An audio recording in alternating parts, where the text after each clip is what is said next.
but there aren't a lot of good images for brain death. It's mostly, if you Google brain death, the images are mostly people on ventilators. So, so why are we going to talk about brain death today?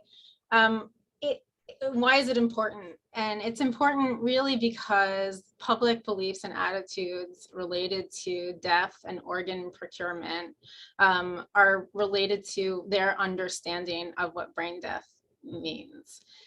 So there's a study that came out in 2004 that surveyed Ohio residents, and of those they surveyed, 98% had heard of brain death, but only a third of them actually believed that brain death meant somebody is legally dead.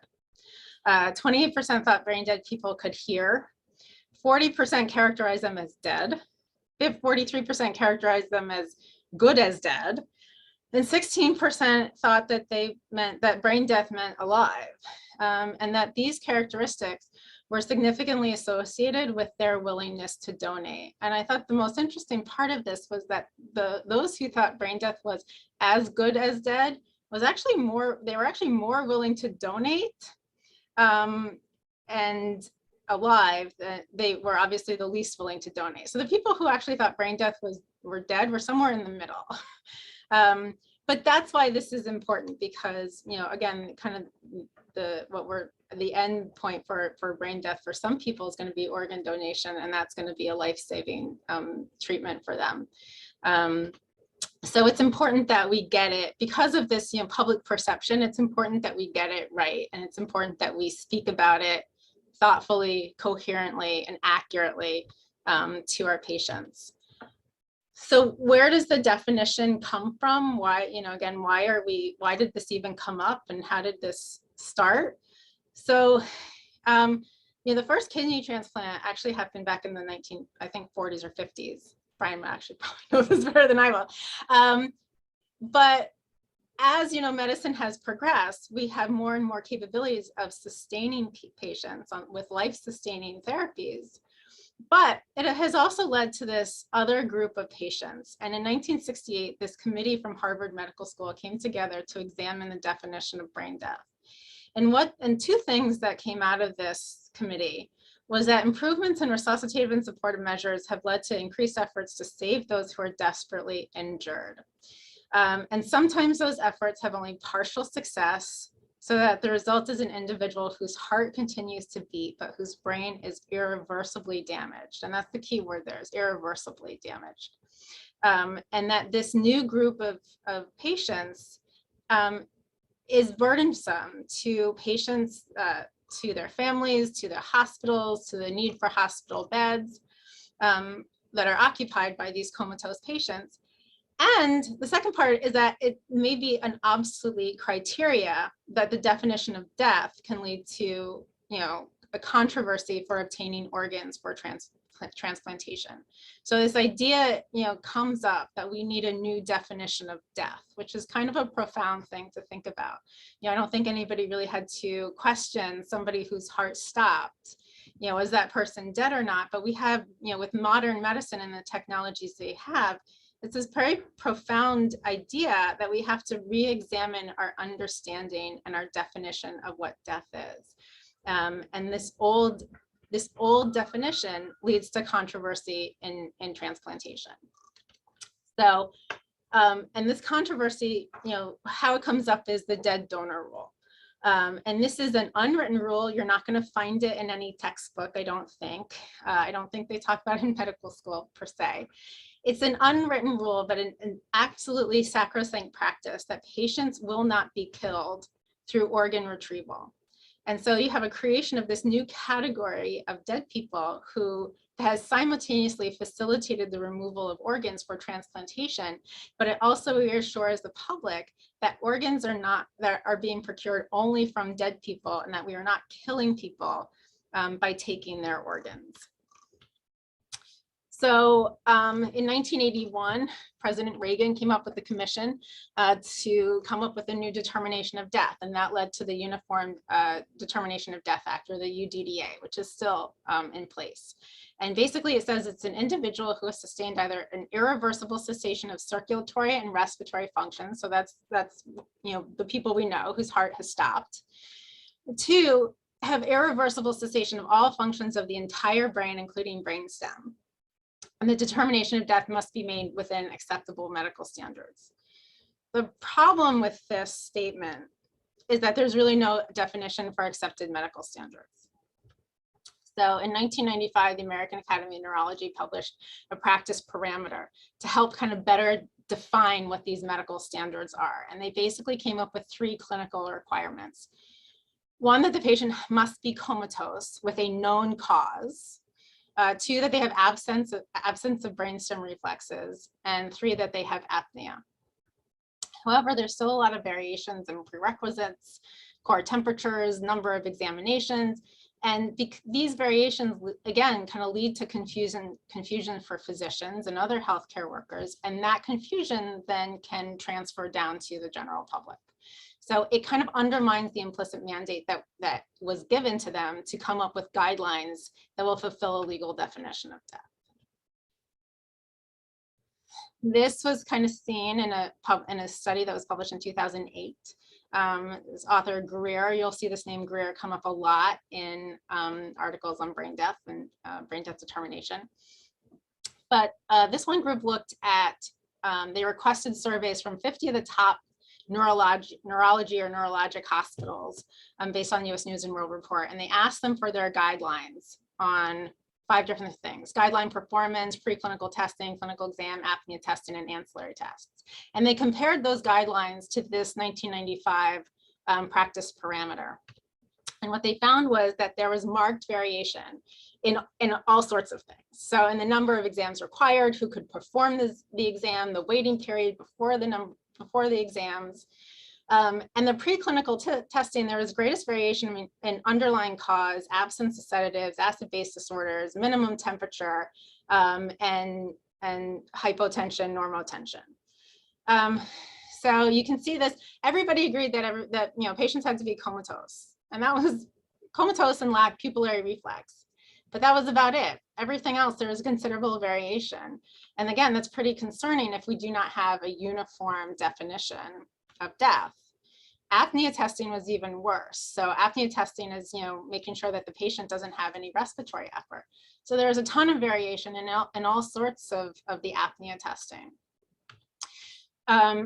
So their conclusion was that the accuracy of the test may be called into question. And that has really important ethical, medical, and legal implications. And that their suggestion was maybe it was about time to go back to the guidelines and have them be rewritten. And I put this sentence at the end. We found the results at once interesting and disturbing. And I think that's how a lot of people feel sometimes when they're talking about brain death. It's interesting and maybe a little disturbing. And this variation that they found, sometimes that can be passed on to families. And if families don't feel that there is consensus, then that confusion builds in with their kind of willingness to donate. So in 2010, the Academy came back and said, okay, maybe we can answer some questions. Maybe we can put some of these questions to rest. And unfortunately, they really couldn't. So some of the questions they tried to address were whether recovery was possible.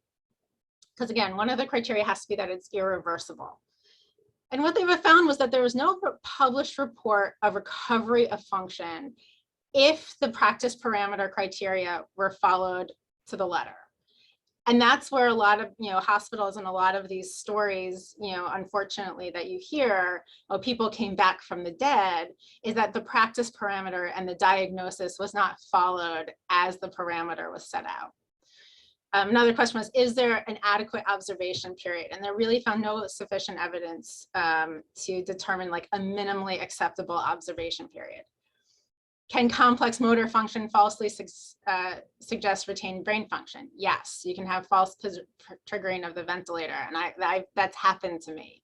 And that's happened to me where a family just absolutely will not accept the diagnosis because they have seen the patient breathe on the ventilator.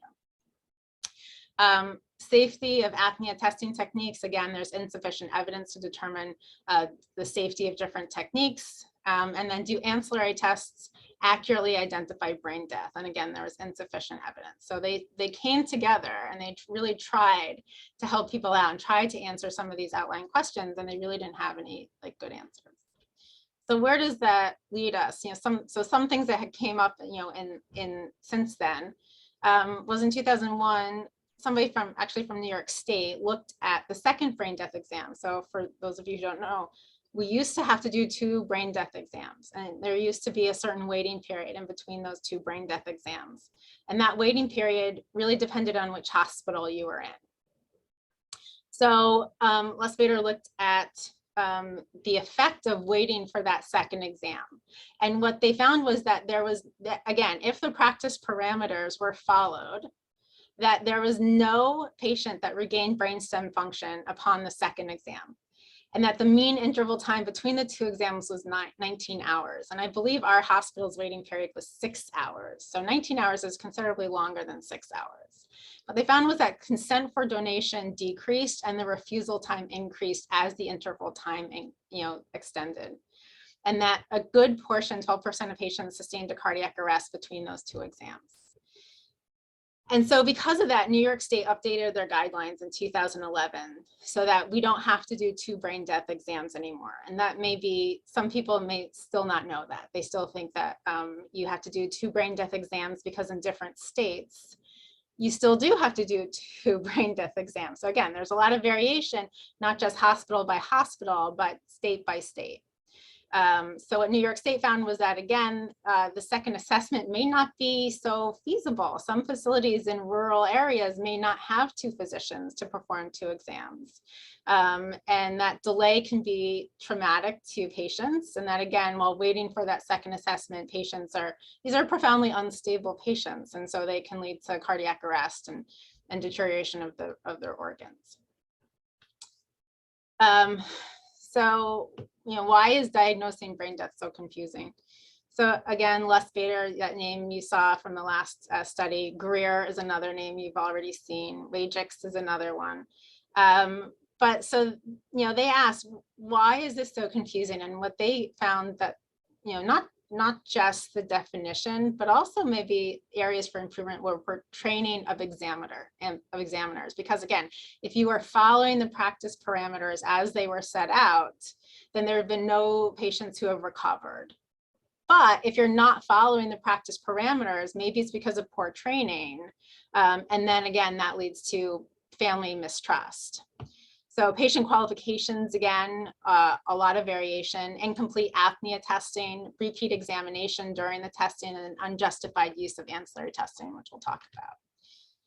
So again, their conclusion was that social acceptance really depends on clear and consistent definition of brain death and the determination of it. Shortcomings may not only be in the guidelines, but also an inadequate physician in training and expertise. That led us to actually revise our credentialing process for those who are able to administer brain death testing. Again, universal training process and certification. We also incorporated that into our certification a few years ago to make sure that everybody who was actually performing the brain death exam knew how to perform a brain death exam, which sounds obvious, but it wasn't. And they also called for national or international standardization of protocols that would decrease variability. And again, why is this variability problem a problem? Because the public gets most of their information from the mainstream media. And mainstream media does a really bad job of talking about brain death. So this was an article that looked at over 200 articles that were published after these 2 cases in 2014. You may have heard of them, Jahai McMath and Marlies Munoz. But there were 2 very well publicized cases about brain death And so they looked at 200 articles that were published in mainstream media, not like fringe media, mainstream media. And in those articles, the definition of brain death was only provided in 4 of them. And if you look at the breakdown of whether the articles gave some teaching points or misinformation or a combination of teaching points and misinformation, you'll see that the majority of the articles provided mostly misinformation or some teaching points and misinformation. And it was only the very smallest minority, that 10% there, did not provide misinformation. So that's a problem. If people are understanding brain death based on what mainstream media is telling them. So patients who were referred to as being alive or on life support in 72% of the articles, they were also described as being brain dead. Only 29% of the articles made a legal medical reference to brain death. And their conclusion, again, is that the mainstream media provides really poor education on important legal, medical, and social facts about brain death. And that's why it's really important for us to speak clearly and accurately about it. And again, public understanding impacts organ donation, public policy, and legislation. So as I've talked about numerous times, this variation really impacts how the public thinks about brain death. And that's not just in the United States. So this is a map of different brain death criteria across the world. And you can see it's not just in the US, it's all over the world, that everybody has different criteria for declaring brain death. And this is also a problem. If you are brain dead in one country, but not brain dead in another country, why would a family trust what that means? So in 2020, the World Brain Death Project came together and published the first of its kind, the determination of brain death or death by neurologic criteria. And this is really the first time an international standard had been described that really had widespread international endorsement. And what they said was that brain death is defined as the complete permanent loss of brainstem function, defined by unresponsive coma, loss of capacity for consciousness, brainstem reflexes, and the ability to breathe independently. And I think this next one is really important. That it is first and foremost a clinical determination. So it's not a radiographic determination or a laboratory determination. It's really a clinical determination. And that puts a lot of emphasis on the clinician's responsibility. So what did they, this is their criteria for who is brain dead. So no evidence of arousal awareness, that's the comatose portion of it. And then you have a list of basically brainstem reflexes that should be absent.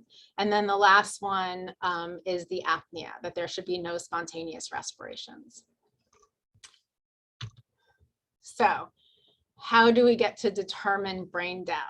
Know your hospital policy. So again, the World Brain Death Consortium put out this criteria. Not every hospital in every state in the country has applied it.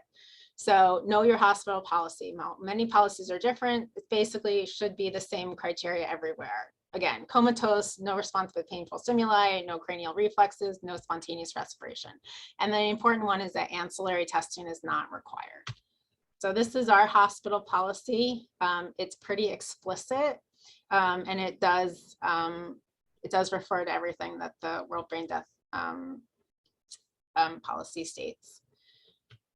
So for us, what does that mean? So how do we go about determining brain death in one of our patients here? So the first one is you have to identify a cause. So again, it can't be somebody's comatose with an unknown cause. So there has to be some kind of evidence of an acute CNS catastrophe.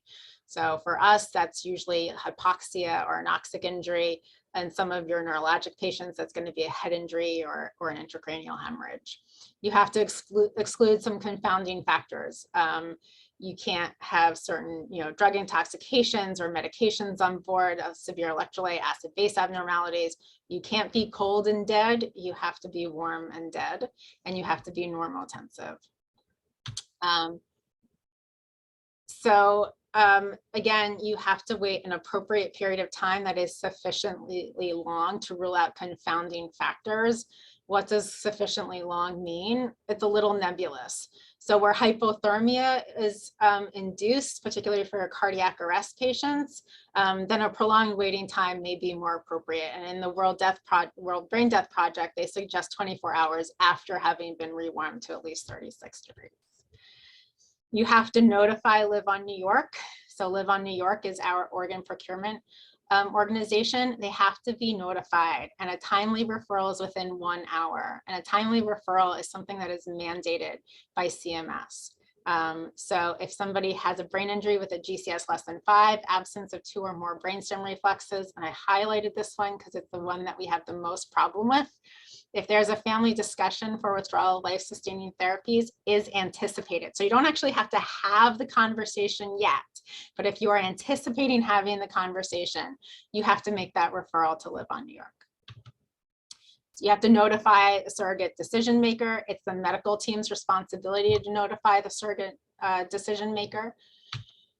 And then you have to do your clinical assessment. So the clinical assessment is, again, coma, no evidence of responsiveness, your absent brainstem reflexes, and apnea. So your brainstem reflexes are your pupillary reflex, your corneal, your oculovestibular, your oculocephalic, and your gag and your cough. And you can see on the right that those reflexes, those 5 reflexes, go through, really cover the entire brainstem. It goes from 2 through 10, so it doesn't cover 1, your olfactory. I can't tell whether the patient can smell or not.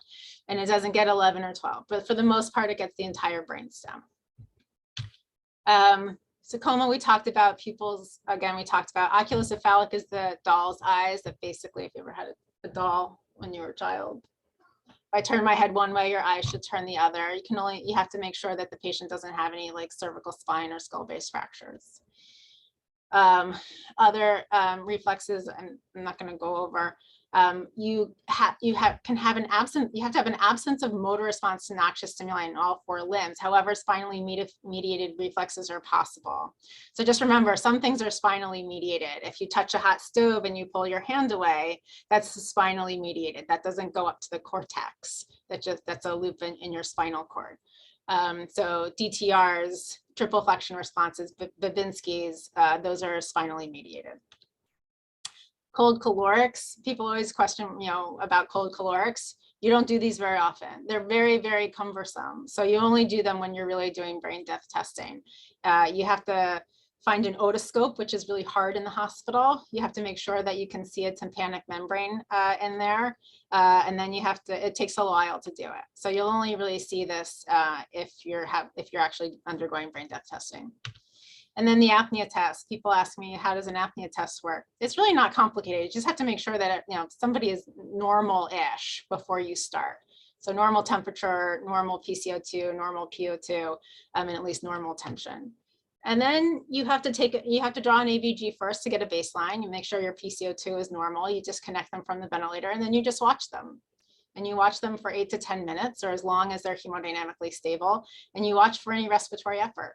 And if somebody has a respiratory effort, you stop the test, and the test is done. And it was a negative test. If you can continue the full 10 minutes, then you draw another AVG, and you go back and you measure your PCO2. If your PCO2 goes above 60 or increases 20 over the baseline, then that's a positive test result. If it doesn't go over 20 from baseline, or if it's in the middle there, it's indeterminate. And what does that mean? That means that you can, if the patient's hemodynamically stable, you can repeat the test. And I've had to do that once, I think, and I went as far as 15 minutes to get a positive apnea test. So ancillary testing, what is ancillary testing? If you can't do a component of the clinical test, so if you can't do brainstem reflex because of skull or cervical fractures, if you can't do it because of hemodynamic instability, or because of some of these other medications that may be on board, or because somebody has like severe COPD and doesn't have a normal PCO2 at baseline, then you can do it. Then you have to do an ancillary test. So that doesn't mean it replaces those. It means if you can't do, doll's eyes because the patient's in a C collar, you still have to do all your other brainstem reflexes, but you also have to do an ancillary test.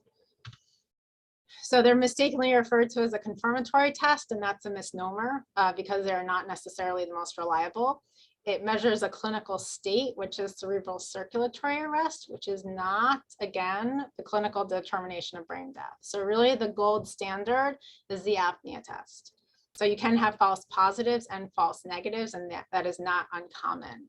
And the more testing that you do, the more ambiguous it may actually become. So you have a couple options. You can do angiography. It's a little cumbersome. Most people don't go for that at first. Most people go for a nuclear perfusion scan, and that basically shows no uptake of the isotope in the brain, but you will see it uptake in the skull. And so you get what they call the empty skull sign, and you see that on the right. There can be false negatives with that. EEG, there's a lot of like electrical noise in an ICU. There are a lot of electronics, and so you can get background artifact from that, and that can give you false negatives. And then transcranial Dopplers, again, some patients, just like it's difficult to get a cardiac window doing an echo, sometimes it's difficult to get cranial Dopplers. And so some people, you just can't get windows. So one other thing you should know, especially practicing in New York and New Jersey, is reasonable accommodation. So what does that mean? So if you have gone through all of this, if you've gone through clinical testing, if you've gone through the apnea test, if you've gone through ancillary testing and you have determined that somebody is brain dead, what happens if a family has a moral or a religious objection? So in New York State and New Jersey, there is something called reasonable accommodation. And that means that if, again, for moral or religious reasons, they do not believe in the concept of brain death. And there are some people who believe as long as the heart is beating and the patient is still alive, then that patient should not be removed from life from a ventilator. It should be referred to the ethics committee, patient relations, and to administration. That does not mean that if they don't believe in it for any reason. So if it's because of just psychological denial, that's not the same thing. You don't have to give them reasonable accommodation. But reasonable accommodation, it has been approved by all of our committees and our legal department. And it basically means you continue mechanical ventilation, hydration, feeding, but you don't have to provide anything else, such as blood tests, radiographic tests, vasopressors, antibiotics, blood transfusions, and you don't have to perform CPR. And then this will basically go through review with the medical team, the ethics committee, with the family every 24 to 48 hours until there can be some kind of resolution. So in New York State, again, you only need one exam, but for organ donation, it does require a second physician to certify. And that second physician just basically has to affirm that the clinical testing was done accurately. And if anything if there's any concern, then it can be repeated. And I have been that second physician, and I have repeated things because maybe somebody wasn't warm enough, or because their blood pressure was too. I have repeated clinical exams. So that's brain death. Another thing just to mention is donation after cardiac death, and that's DCD. And what is that?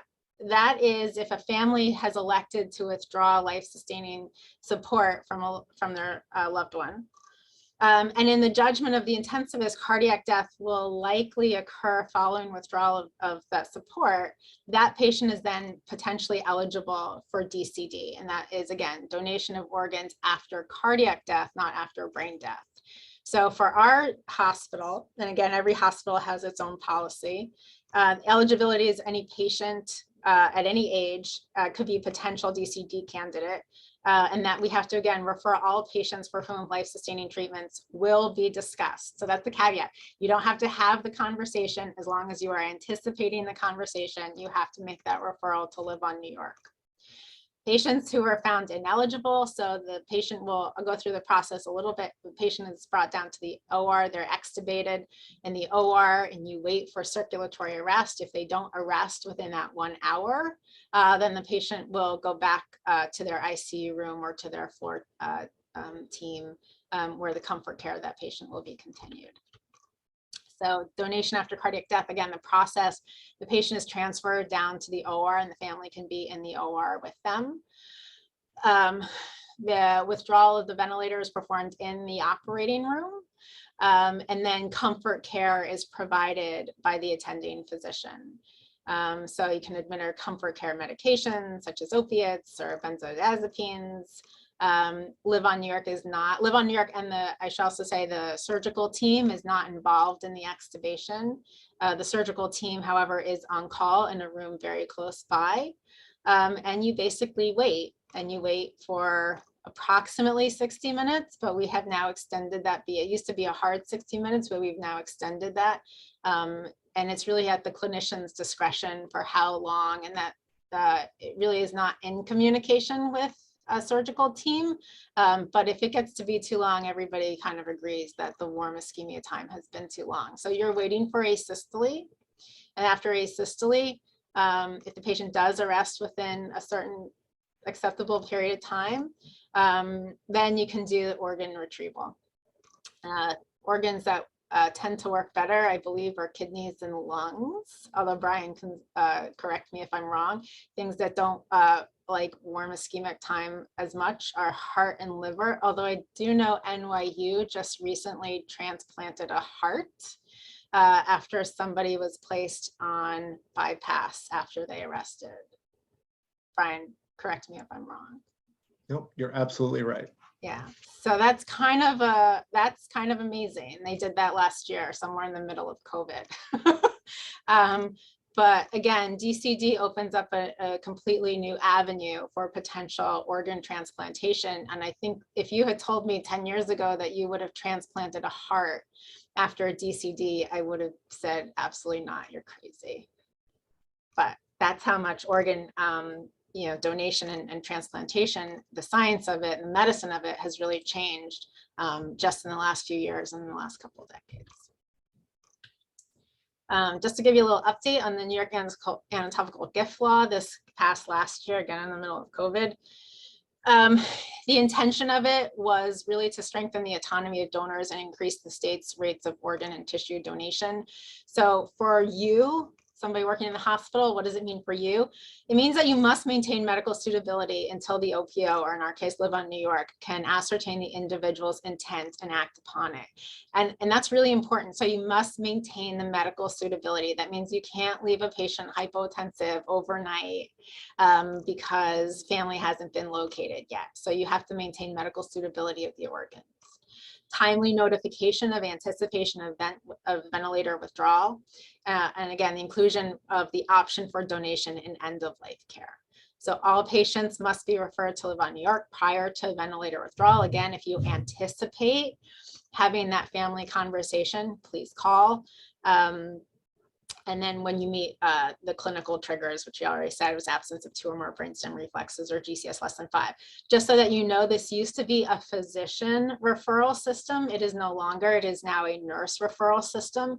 However, it is usually a physician that's having the conversation with the family. And so we sometimes have conversations with the family on, this side, and the nurses on that side don't know that we're having the conversation or don't know that they're anticipating having that conversation. So it's really imperative that we have really good communications amongst ourselves and with the nurses who have to make the referrals. If you think you're going to have a conversation, then you have to let the nurse know, and so the nurse can make that referral. And it's actually sometimes the nurses who have come to me and said, Dr. Kurtz, I think you're gonna have a family meeting later today. Should I call Live on New York? And I said, yes, please, thank you. So some people don't understand why, but again, it gives the OPO time to organize with family and with themselves. So that's my portion. I'm going to turn it, well, I can ask any questions. If anybody has any questions, I'm happy to answer. And also then turn it over to Brian. I don't know if Brian, you can share your slides or I can. Yeah, absolutely. I'd be happy to bring them up. So thank you so much, Dr. Kurtz, and you covered so much of the donation process so well that I will do my best to not make any of what I'm saying redundant because you did such a wonderful job covering it.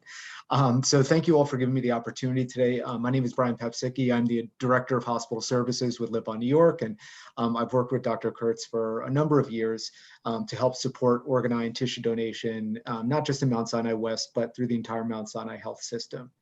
So I know we only have a couple of minutes, so what I'll do is I'll go through my slides, and anything that Dr. Kurtz already covered, I'll kind of just skip through. But just to give you all an idea of, I'm sure at this point, since you're, kind of nearing the end of your academic year, you're all familiar with who Live on New York is and what we do. But just as a little bit of a refresher, like Dr. Kurtz said, Live on New York is the federally designated organ procurement organization for the greater New York metropolitan area, which includes the 6 Mount Sinai Health System hospitals. So along with the Mount Sinai Health System hospitals, we have about 100 other hospitals in the New York State area, along with 11 transplant centers that we work closely with. And as an OPO, our responsibility is to evaluate and recover organs and tissue for transplant and research purposes. We are also the ones that will be leading the organ and tissue donation conversations with the families. Our aftercare services provide comprehensive care for all families that give authorization for organ donation. So we care for families and we help support families emotionally throughout the donation process, as well as 2, 3, 4, sometimes, indefinitely after the donation process ends. And then we also helped with the development of policies and procedures around organ donation.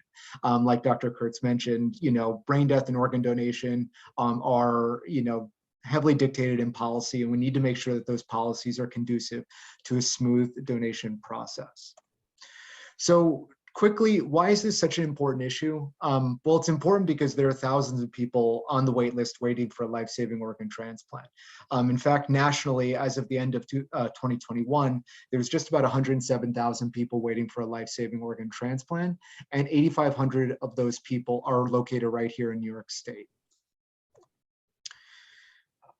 So what can actually be donated? One solid organ donor can save 8, even sometimes 9 lives in very rare circumstances through the donation of solid organs, that being heart, lungs, liver, kidney, pancreas, and intestines. And then along with organ donation, there's also tissue donation, which are things like your cornea, skin and bone, tendons and connective tissue, heart valves, saphenous and femoral veins, skin and bone. And one tissue donor could enhance the lives of up to 75 people. So really, if you think about one organ and tissue donor, you're looking at almost 100 lives impacted by just one person. So Dr. Kurtz really mentioned this. This is, kind of the most important piece of the donation process because it's the start of the donation process, which is the recognition of the clinical triggers. So Dr. Kurtz mentioned this, but I'll just add on that no referral call is too early. Live on New York, our objective is not to come on site and start working directly with the family members, right? Our objective is to come on site, work with you and the rest of the medical team to get an idea of what's going on with the specific patient and try and come up with a plan to determine, okay, which pathway of organ donation are we potentially going down? Or is this patient potentially going to improve, and in which case we'll no longer follow that patient? So calling those patients in at first recognition of those clinical criteria is critical because we've seen time and time again that timely referral call sets us up for success in the long run. So what types of injuries are leading to these patients either being declared brain dead or being in the scenario of a donation after circulatory death? Well, kind of the days of the most common organ donor coming from a traumatic injury are over. In fact, in the last 20 years, the types of organ donors that we see are typically coming from patients that have suffered an anoxic injury, whether that be from a prolonged downtime, from a cardiac arrest, or a drug overdose. That and your CVAs are comprising 80 to 90% of your organ donors right now in New York State. And then the traumatic injuries are constituting, the remainder. So it's a good thing in that, in general, everything seems to be safer, right? You're seeing much less in terms of the traumatic brain injuries. But what this means is that, for you as the residents, and especially if you're on, on the medical ICU or the CCU, you need to be extra vigilant in terms of what patients should be referred to Live on New York, because those are not going to be your head trauma patients. They're going to be your anoxic injury patients with multiple comorbidities like diabetes and hypertension that are just generally sick people. That makes up a large majority of our donors. Now, like Dr. Kurtz pointed out, there's two pathways that organ donation can go down. Either the patient has, is pronounced brain dead based on your hospital's policy and all of the criteria that Dr. Kurtz, very concisely laid out, or that patient's family makes the decision to take that patient off life support, in which case you would go down the pathway of donation after circulatory death. But in terms of the family donation conversation, regardless of what pathway we're going down, it's the same best practices that apply to both. So the family donation discussion should only be had by Live on New York, because CMS actually dictates that only a trained requester can make an approach for organ donation.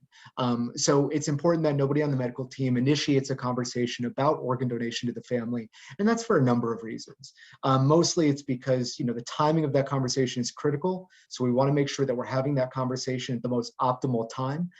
It could also be perceived by the family as a conflict of interest.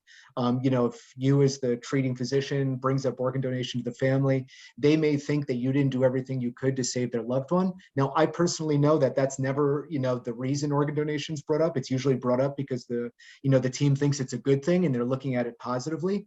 But the family's perception of it can be a negative one. And a family may have an initial instinct and say no to organ donation if it's brought up at an inappropriate time. But the one thing I want to reiterate is that before we talk to a family about organ donation, we need to work as a team to make sure that that family is in the right place to talk about donation. Do they understand that their loved one has been declared brain dead? Are they fully understanding of the grave prognosis? Because of how complicated brain death is and how difficult it can be in terms of family understanding, it's important that we work as a team to approach that family in the best possible way. So this is building on what Dr. Kurtz already mentioned, but public attitudes towards organ donation are generally extremely supportive. But because of the misunderstanding and kind of the difficulties in understanding brain death, you tend not to see those outcomes reflect in the number of people that say yes to organ donation. So in a 2019 Gallup poll, 10,000 adults were surveyed and over 90% said they support organ donation. But only 47% of them had heard about organ donation in the past year, and only 53% of them could agree or have some type of understanding of what brain death was, right? So during the same Gallup poll, the surveyors asked these 10,000 folks, is it possible for a brain dead person to recover from his or her injuries?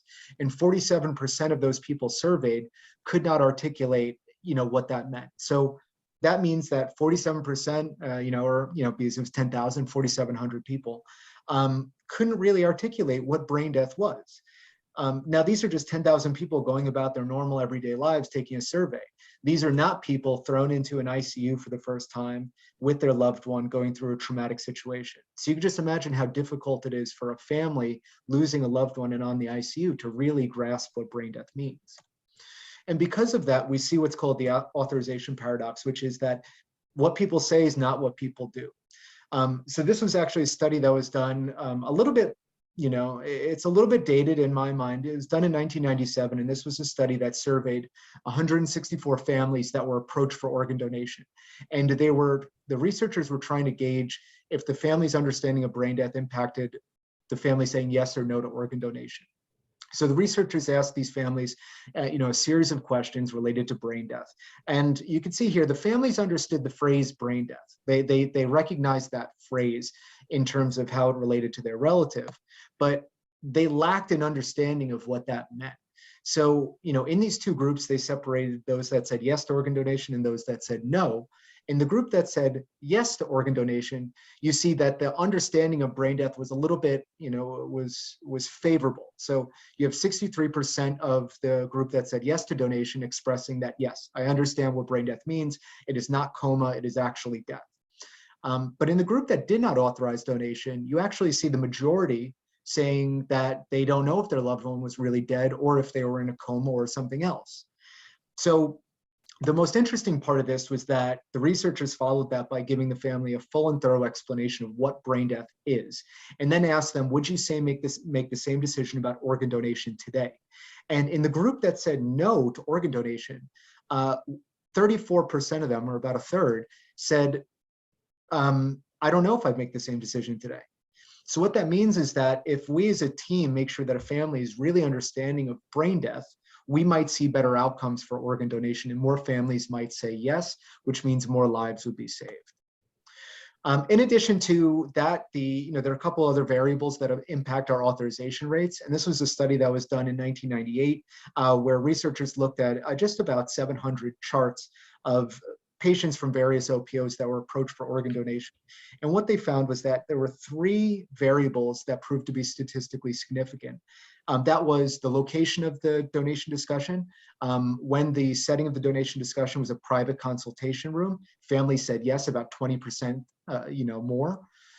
When the request was decoupled, meaning that there was a temporal separation between the discussion of death and the first mention of organ donation, you can see again that the authorization rates were higher than when the request was not decoupled. And then most interestingly was who was actually in the room during the donation discussion. Researchers found that when the hospital and OPO collaborated together to speak to these families, usually having a physician to be there to help support the clinical questions the family may have, and the OPO representative there to talk about organ donation, you saw the best possible outcomes, even compared to when the OPO approached the family alone. So just food for thought in terms of if you're on site and you are collaborating with one of our team members and we have a family we're talking to about donation, these are a couple of the critical things that we want to look at. The next component of the donation discussion that we want to be cognizant of is the timing. When are we speaking to families about donation? To make this more consistent, at Live on New York, we utilize 6 triggers for donation discussion. And this is all based upon the family's understanding of brain death or the grave prognosis and where we're at in the process. So if a patient is pronounced brain dead and this is explained to the family and they verbalize understanding, that's certainly a time we should be bringing, talking to them about organ donation. Likewise, even if the patient's not declared brain dead, if the family understands that their loved one is kind of in a non-survivable scenario or has a really grave prognosis, that's another time where we should be initiating a conversation about organ donation. If a family ever mentions organ donation to you, this is really important. If a family comes up to Dr. Kurtz and they say, hey, I want my loved one to be an organ donor, Dr. Kurtz is going to say, thank you so much for thinking of others. I'm going to get somebody from Live on New York on the phone right away to come and speak to you about organ donation. There are a group of people that we work with that are the experts in organ donation. And then she's going to go and she's going to call me and I'm going to come and speak to the family. So that's a really, something to have in your back pocket, because I know sometimes that's a difficult scenario to be in. A family asks about next steps, or they ask you about organ donation and you feel kind of trapped in a way. But a simple explanation is we work with Live on New York. They are experts in organ donation. I'm going to get somebody from Live on New York on the phone right away to talk to you. And it's as simple as that. If a family is ever making decisions to limit, decelerate, or withdraw therapies, or if a patient is, hemodynamically unstable, that's really a time when we should be speaking to them about organ donation. Like Dr. Kurtz pointed out, in 2020, there was an update to the Anatomical Gift Act that improved the language around medical suitability and maintaining the viability of organ donation. And part of that is making sure that we can talk to families before or right when they're starting to make decisions that could jeopardize organ donation. So we want to make sure that every family whose loved one is able to donate is presented that opportunity. And it's important that we're not decelerating or de-escalating treatment prior to us having that conversation with the family. And then again, even though it's not a best practice, if anybody on the medical team mentions organ donation independently of Live on New York, that's certainly a time when we should be there in front of the family to present them with organ donation and just lay out exactly what that process would look like so they can make an educated decision. Now, once that family hopefully says yes to donation, there's going to be a period of time, generally between 24 and 72 hours, sometimes more, where our goal is to maintain that patient's stability, medically manage the patient, to improve organ function, to donate as many organs as we possibly can, and also improve post-implant organ function. This is something that we're going to do very closely alongside you as the medical team. We're going to be putting in orders. We're going to be doing diagnostic and therapeutic testing. Sometimes this is kind of a very overwhelming phase, but just rest assured that Live on New York will always have a transplant coordinator there with you to help facilitate these orders and make sure that we're working together to facilitate this process. All the meantime, while we're doing this donor management, we are going to be working to allocate that patient's organs, find those potential recipients, and then we're going to work collaboratively with the transplant surgeons in the local centers, even sometimes regional and national centers, to coordinate a time to do the recovery of that patient's organs. And we'll coordinate that with the operating room. For DCD, like Dr. Kurtz said, we do utilize staff from the unit.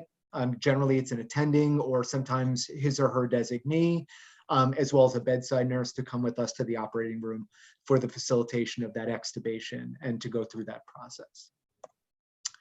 And this is a quote that I really like from Dr. Wood. So the care of that one donor is essentially the simultaneous care of multiple recipients. So working together to develop care plans early is really important because every one of these patients is going to be totally unique. And what one patient needs is definitely not what another patient's going to need. So we definitely need to work together. And, I don't want this to sound bad in any way, but one thing I've heard sometimes while I'm on site is, hey, I have patients that are alive I need to care for, like I'm going to hold off putting this test on or not put in this test because I need to take care of the other live patients in the unit. And listen, we certainly understand that we need to prioritize, saving lives and everything like that. But even though that patient in the bed is brain dead or close to brain death, you're not just looking at that one patient. That's potentially 5, 6, 7, 8, 9 recipients that could be saved from the gift that is going to be given by that one person. So I just want to, sorry, my dog started barking. But I just want to make sure that, that we work together to facilitate this process because a lot of lives really can be impacted by the work that we do together. So I think I'm already a little over time, so I'm going to unshare my screen and open it up for any questions.